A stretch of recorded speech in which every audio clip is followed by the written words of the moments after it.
आज Doubtnut app download करें। Doubtnut पर अपने सभी गणित, रसायन विज्ञान, भौतिक विज्ञान और जीव विज्ञान के डाउट्स का करो सफाया। बस प्रश्न की फोटो खींचो, एक ही प्रश्न को क्रॉप करो और तुरंत वीडियो सोल्यूशन पाओ।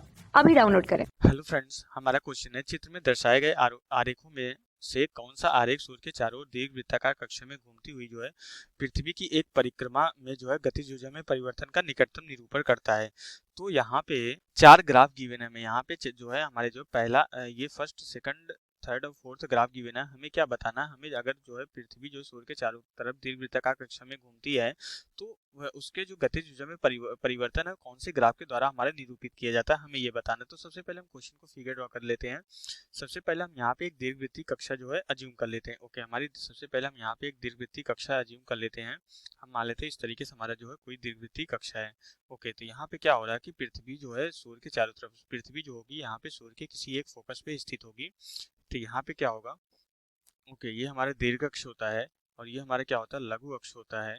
और यहाँ से हमारा क्या होता है, यहाँ पे किसी एक फोकस पे हमारा सन होता है। यहाँ पे किसी एक फोकस पे हमारा इस तरीके से सन होगा, जिसके चारों चारों तरफ दीर्घवृत्तीय कक्षा में हमारा क्या करता है, पृथ्वी परिक्रमा करती है। यहाँ पे हमारा क्या होगा, हमारी यहाँ पे हमारी अर्थ इस तरीके से यहाँ पे चारों तरफ ये परिक्रमा करती रहेगी। तो यहाँ से क्या होगा कि ये जो मिलाने वाली रेखा है, यहाँ से ये डिस्टेंस हमारी क्या होती रहती है, चेंज होती रहती है। ये हमारी क्या होगी, इसकी डिस्टेंस को हम यहाँ पे आर से डिनोट कर देते हैं। ओके, ये इसको हम यहाँ से आर से डिनोट कर देते हैं। और ये हमारी पृथ्वी है, यहाँ से इस तरीके से इसके हर एक पॉइंट पे हमारा इस दीर्घवृत्त के स्पर्श रेखा के डायरेक्शन में इसके हमेशा क्या होगी, वेग की डायरेक्शन होगी, वी की डायरेक्शन होगी। ओके, ये हमारा क्या है, सन है। तो अब इसके बाद क्या होता है कि हम यहाँ पे केपलर के नियम के अकॉर्डिंग क्या होता है कि समान समय में समान क्षेत्रफल, अगर किसी पर्टिकुलर टाइम पे हमारी पृथ्वी यहाँ पे आ गई तो समान समय अंतराल में ये क्या करती है, समान क्षेत्रफल हमारा तय करती है। तो इस पर्टिकुलर टाइम इंटरवल में ये डेल्टा टी टाइम इंटरवल है, इसको यहाँ से यहाँ तक आने में लगा है। तो फिर अगले डेल्टा टी टाइम इंटरवल में ये जितना क्षेत्रफल यहाँ पे कवर कर रही है उतना ही क्षेत्रफल हमारा आगे कवर करती है। तो ये क्या होता है कि क्षेत्रफल नियम के अकॉर्डिंग यहाँ पे क्या होता है, इस तरीके से मूव करती रहती है। लेकिन यहाँ पे कोई भी हमारा बाहरी बल, यहाँ पे कोई भी फोर्स, ये पूरा हमारा एक सिस्टम की तरह काम करेगा। सूर्य और पृथ्वी का ये पूरा दीर्घवृत्तीय कक्षा पूरा निकाय की तरह काम करेगा।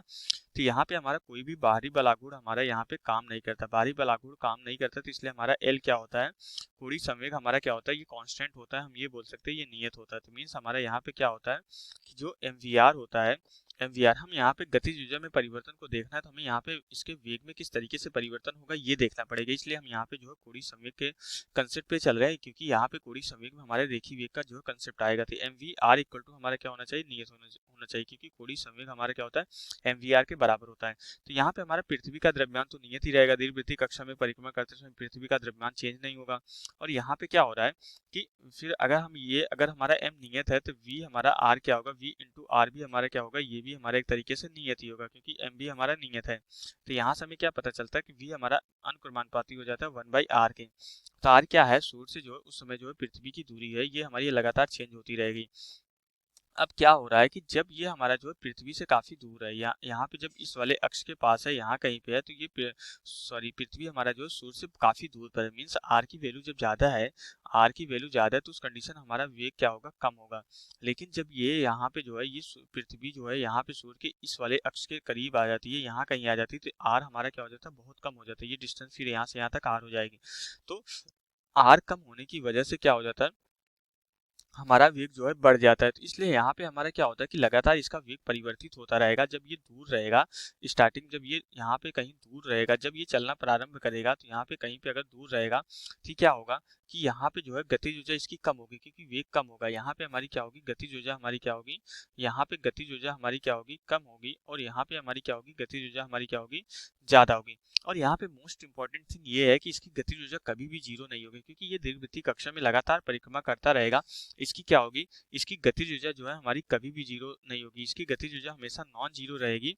और ये हमारा एक तरीके से पीरियोडिक रूप से इसकी गतिज ऊर्जा चेंज होती रहती है। यहाँ पे क्या होगा कि यहाँ पे अपने अधिकतम मान के बराबर आएगा, यहाँ पे गतिज ऊर्जा इसकी क्या होगी, यहाँ पे अधिकतम होगी। और यहाँ पे गतिज ऊर्जा क्या होगी, इस पर्टिकुलर पॉइंट पे क्या होगी, गतिज ऊर्जा हमारी क्या होगी, यहाँ पे मिनिमम होगी, तो ये अपने मैक्सिमम और मिनिमम वैल्यू के बीच हमारा फ्लक्चुएट करता रहता है इसकी गतिज ऊर्जा की वैल्यू। तो यहाँ पे हमारा कुछ पीरियोडिक तरीके से हमारा क्या होगा, आवर्ती रूप से गतिज ऊर्जा हमारी यहाँ पे चेंज होती रहेगी, क्योंकि ये अधिकतम है और ये मिनिमम है, और एक समान रूप से चेंज होती रहेगी, क्योंकि समान समय अंतराल में ये समान क्षेत्रफल इसको तय करता है। तो अभी इस चक्कर में यहाँ पे जो है इस पर्टिकुलर पॉइंट पे इस यहाँ पे जो है अभी इस पहले वाले चक्कर में ये इस तरीके से दीर्घवृत्तीय कक्षा में हमेशा चक्कर लगाता रहेगा, इसका कुछ ना कुछ आवर्तकाल भी रहेगा। तो अगर पहले वाले चक्कर में यहाँ पे जितना वेग है, दोबारा अगर ये घूम के फिर से अगर इस पॉइंट पे आएगा तो फिर से हमारा उतना ही वेग रहेगा। तो इससे ये क्या होता है कि इसकी ये गति क्या होती है, हमारी आवर्ती गति होती है, और इसकी गतिज ऊर्जा भी लगातार आवर्ती रूप से हमारी क्या होती रहती है, चेंज होती रहती है। और गतिज ऊर्जा इसकी कभी भी शून्य नहीं हो सकती, क्योंकि हमेशा ये जो है पृथ्वी जो सूर्य के चारों तरफ हमेशा ही परिक्रमा करता रहेगा, तो किसी भी कंडीशन में इसकी गतिज ऊर्जा कभी भी शून्य नहीं होगी, कम या ज्यादा होती रहेगी, आवर्ती रूप से चेंज होती रहेगी, और नियत भी नहीं रहेगी। हमें ये देखना है कि हमारा नियत भी नहीं रहेगा।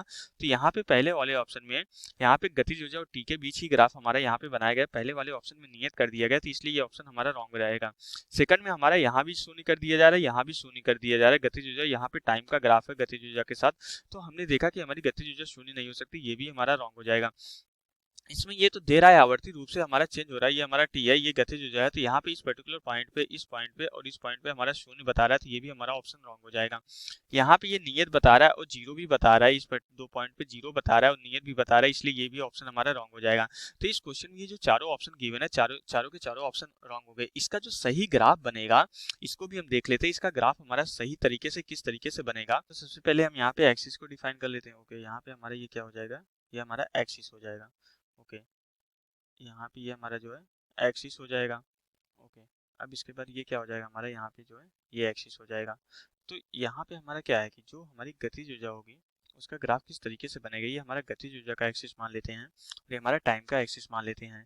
तो हमारा क्या होगा, गतिज ऊर्जा कभी भी शून्य नहीं होगी, तो गतिज ऊर्जा का ग्राफ कभी भी इस रेखा पे टाइम वाली रेखा पे नहीं आएगा, टाइम वाले एक्सिस पे कभी भी नहीं आएगा, अक्ष पे। तो हमारा क्या होगा, अगर एक रेफरेंस लाइन हम यहाँ पे लेते हैं, ओके, अगर एक रेफरेंस लाइन हम यहाँ पे लेते हैं, तो स्टार्टिंग में क्या होगा कि जैसे जैसे अगर वो चलना प्रारंभ करेगा तो उसका वेग हमारा क्या होगा, गतिज ऊर्जा वेग बढ़ता जाएगा, तो गतिज ऊर्जा भी हमारी इस तरीके से बढ़ती जाएगी, अपनी अधिकतम वैल्यू तक जाएगी, फिर वहां से फिर धीरे धीरे क्या होगा, कम होता जाएगा। जैसे यहाँ पे जो है अगर जो है यहाँ से चलना स्टार्ट किया, क्या होगा, धीरे धीरे इसकी गतिज ऊर्जा बढ़ती जाएगी, क्योंकि ये डिस्टेंस हमारी कम हो रही है। जैसे जैसे ये यहाँ से आगे बढ़ता जा रहा है, इसकी डिस्टेंस आर की वैल्यू क्या हो रही है, यहाँ पे लगातार कम होती जा रही है। यहाँ पे आएगा तो यहाँ से जो आर की वैल्यू हमारी होगी ये भी हमारी क्या होगी, लगातार कम होती रहेगी। यहाँ से ये जो आर की वैल्यू है ये लगातार हमारी कम होती रहेगी, और यहाँ पे सबसे कम हो जाएगी, तो यहाँ पे अधिकतम आएगा जाएगा फिर। लेकिन यहाँ से जब ये इस तरफ आएगा तो फिर से इसकी गतिज ऊर्जा क्या होगी, वेग हमारा क्या होगा, कम होता जाएगा, क्योंकि आर की वैल्यू फिर बढ़ती जाएगी। यहाँ पे आएगा आर ज्यादा हो जाएगी, यहाँ पे आएगा आर ज्यादा हो जाएगी, यहाँ पे आएगा